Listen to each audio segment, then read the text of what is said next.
Okay. Today, I am sharing a research article I am already familiar with because it directly connects to what I do as an exercise physiologist, training people who are not perfectly healthy and who have chronic disease risk. Okay. The article is titled as Strength Training for Arterial Hypertension Treatment, a systematic review and meta-analysis of randomized clinical trials. Okay. It was published in Scientific Reports in 2023, and the purpose of this study is the purpose was to answer a practical question. Does strength training lower blood pressure in adults with hypertension? And what type of strength training program seems most effective?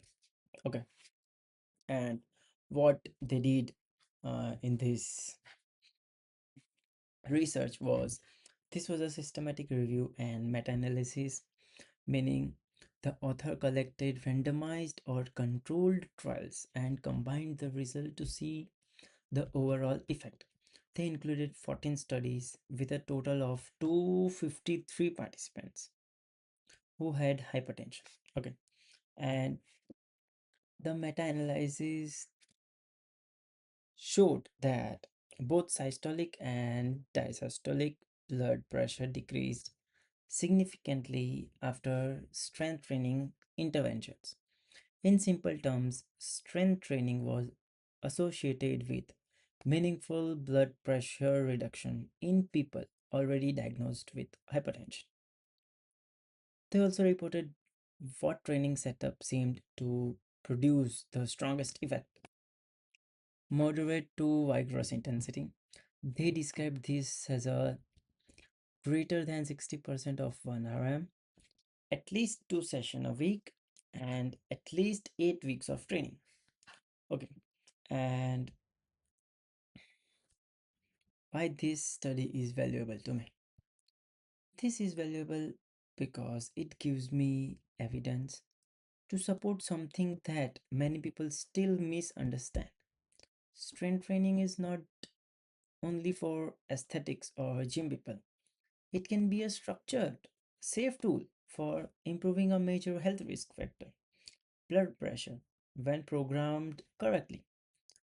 As an exercise physiologist, I am going to meet clients who are sedentary, stressed, overweight, or already told by a doctor they have high blood pressure. This paper supports the idea that strength training can be a part of a non drug lifestyle approach, not just cardio. How it informed to me. Okay.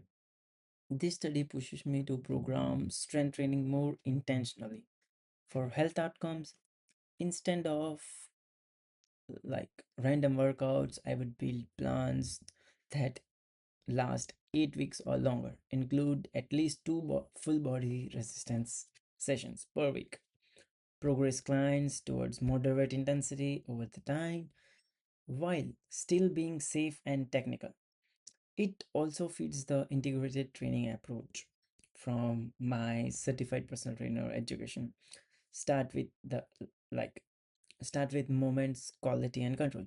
Then build strength gradually and only push intensity when the client earns it. The key point is that the program needs to be consistent and progressive, not occasional workouts. Okay, and how I would explain it to the clients. I would say if we train consistently with a proper plan, resistance training can help improve your blood pressure over time.